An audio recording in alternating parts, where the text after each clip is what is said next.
Господи Исусе Христе, Сине Божий, помилуй меня грешного. Отца и Сина и Светия Дух. Аминь.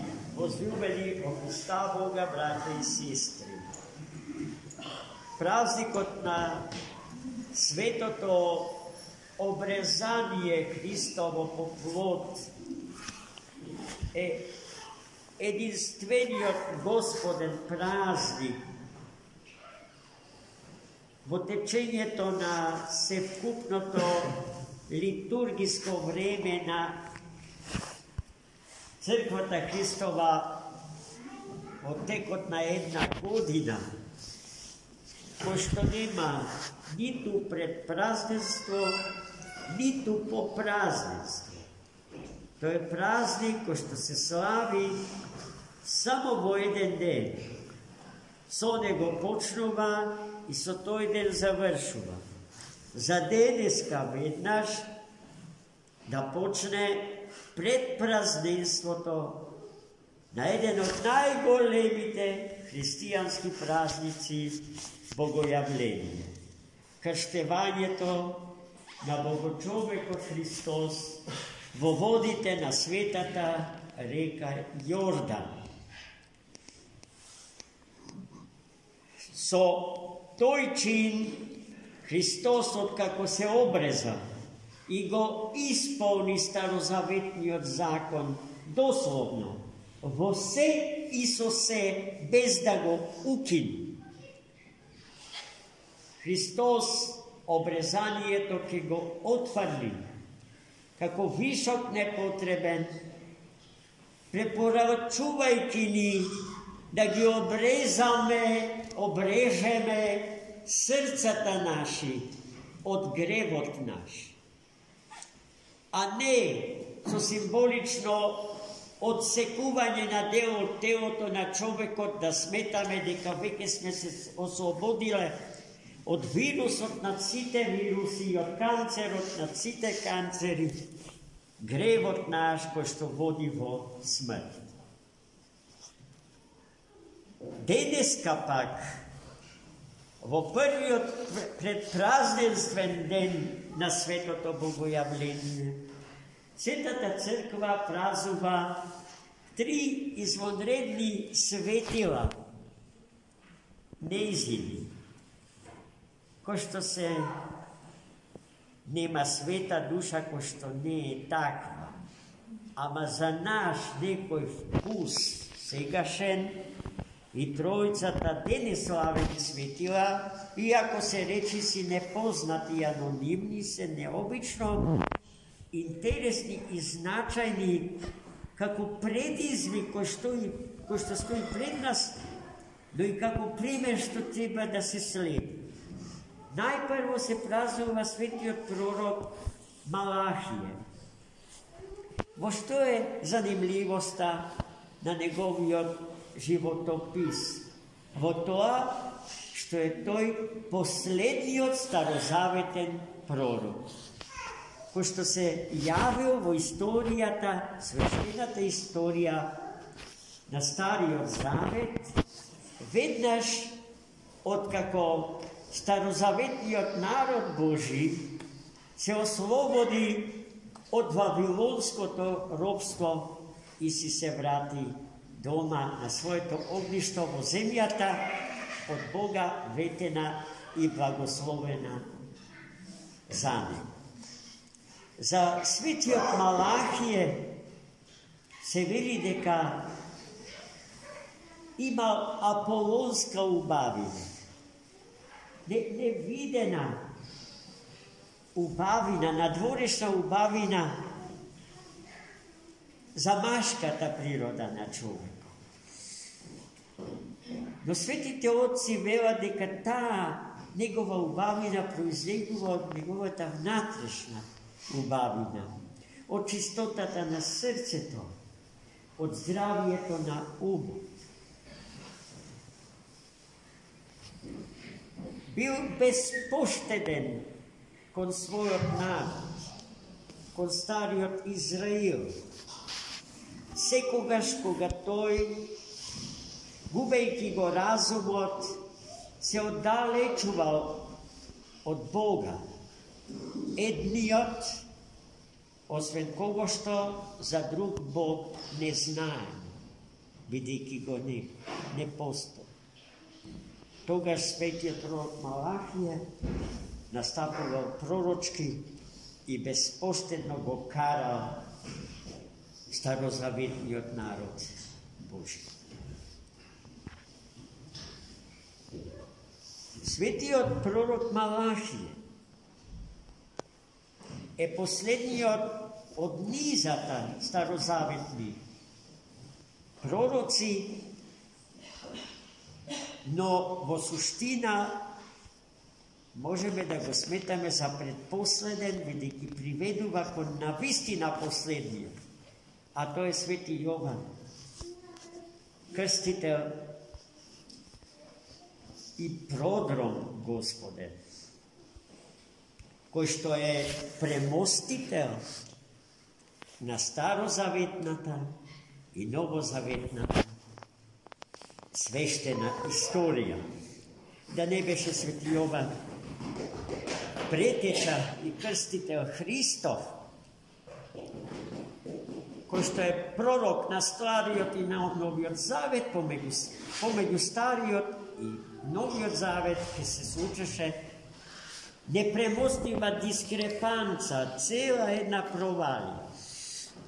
Но тој го припреми патот на Христа, Господа, за кого што целиот Стар Завет предрекуваше дека ќе дојде Месија, Спасителот на човекот и на светот.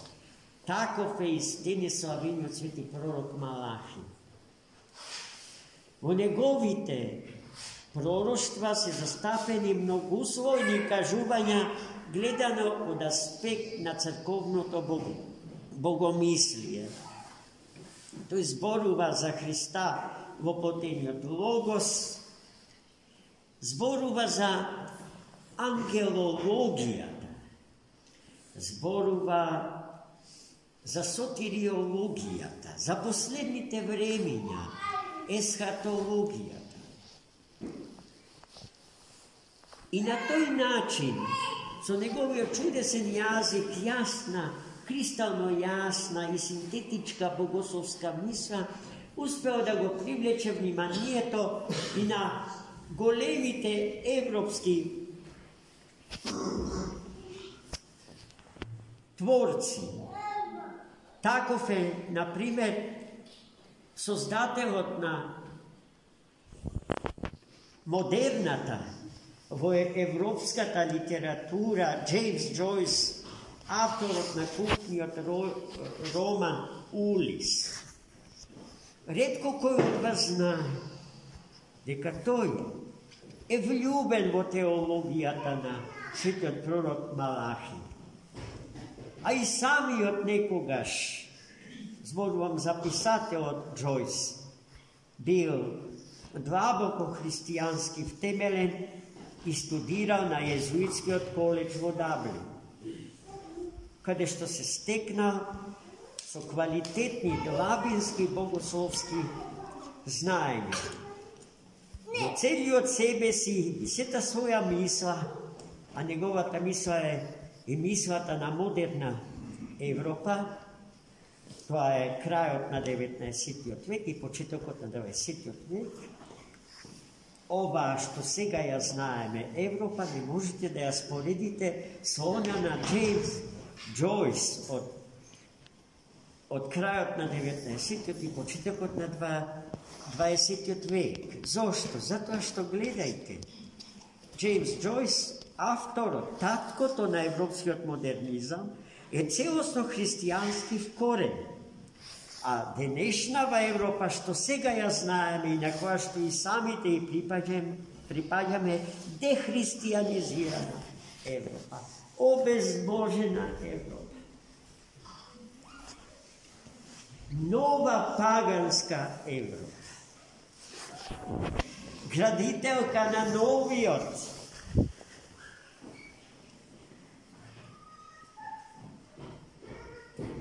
grad ovaj?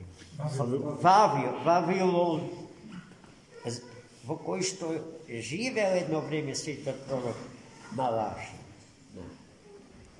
Novi od Vavilon, za koji što pred nekoliko liturgiji vojna beseda rekovme, дека неминовно ќе ја доживее судбата на стариот Вавилон. А треба трпение, кротост, безкрајна доверба во Бога. Да ја имаме довербата што светиот пророк Малахи ја имал во Господа, ако не во толкава мера, но барем во една трошка од таа доверба, оној што има вера колку едно како беше името на најмалечкото зрнце? Синапово зрно. Ки заповеда на планината да се премести од овде там. И таа ќе се премести. А сега споредете ја собствената вера со таа најмалечка вера. Како да ја немаме, како да сме безбожни. Како да сме целосно оттугени од Господа и Неговата света црква. Но така не е. Во тоа сака да не увери непријателот на животот. Таткото на лагата. Оној кој што ги прави сите магии за со нив да ни го разубави овој свет без Бог. Така, најмили мои, ова беседа јас не можев да не ја кажам на овој начин, зарад свети пророк Малахи, кој што е во самите основи на современата европска култура, уметност, литература и се што човекот го создава како творечко битие, како битие кое што е од Бога создадено за да му сосоздава на Господ. Господ е единствениот вистински творец, а ние од Него создадени сме создадени да бидеме Негови сотворци. И тој е една од темите што Джойс ги развива во неговиот Улис, ама на еден извонредно сложен начин, со употреба на една тешка за дешифрирање, за одгатнување символика и терминологија. Самиот автор на едно место за себе вели дека се трудел да биде што понеразбирлив, што позагадочен, за да ги измачува идните поколенија на европските книжевни критичари. И тоа е навистина така, до ден денешен. Светиот маченик Горди, висок официр во војската на императорот Ликини, веднаш кога чу за Христа, знаја дека друг Господ освен него не постои. Ја напуштил војската, сите почести, сита слава и постигнувања, и се оддалечил на Сина и живеел како монах во целосно откажување од светов, ама и од себе самиот. Размислувал за смислата на животот и сватил дека ништо што на овој свет му припаѓа не ја содржи смислата што може да се има и да се добие доколку се стане жител на незаобното царство на триедниот Бог. И кога го разбрал тоа точно дека е така, се вратил повторно во светов и првата дестинација на која што се упатил бил дворецот на царот, се пријавил дека е христијан. За да биде измачуван и убиен заради Христа Господа, и тоа така се случило, за да го спечали царството на троедниот Бог, за кој што тој живеел единствената вистинска смисла во неговиот живот, а таа смисла треба да биде и наша смисла. На секој од нас што се вика христијанин, за да можеме да го изтърпиме теророт на овој богоборен свет,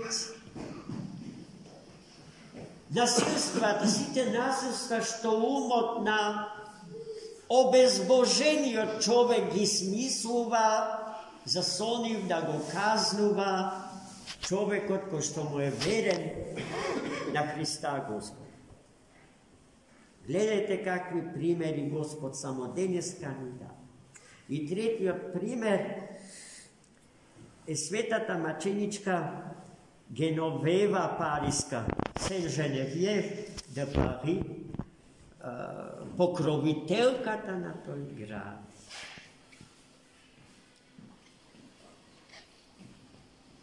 Денес Париз ликува, денес Париз слави, христијански Париз. Али рековме дека од христијански Париз во сегашниот опоганет Париз многу малку нешто остана. Јас имам можност да живеам во тој град и се ова што ви го кажувам да го осетам на мојата собствена кожа, да не испадне дека ви изборувам нешто isčitano ili nasobrano od literaturata, od моето собствено животно искуство. И таа света маченица од нашиот народ е многу сакана, многу геновци, многу гени во Струга живееле, ги имаше, јас ги паметам, Геновеви, и вие сите што сте помлади, нешто помлади од мене, ко мене или постари од мене го знаете. Тоа значи дека низиниот култот на светата Париска светителка била широко распространата и прифатен од сите православни христијани. Живеела во крајот на 4-тиот и почетокот на 6-тиот век. Се разбира и за трите светила можеме уште многу да зборуваме, но целта на беседата не е таа. Целта на беседата е да ве предизвика вие да сакате да ги изчитате житијата на денес славените свети маченици и светиот пророк Малахи. Амин. За Богу години. Во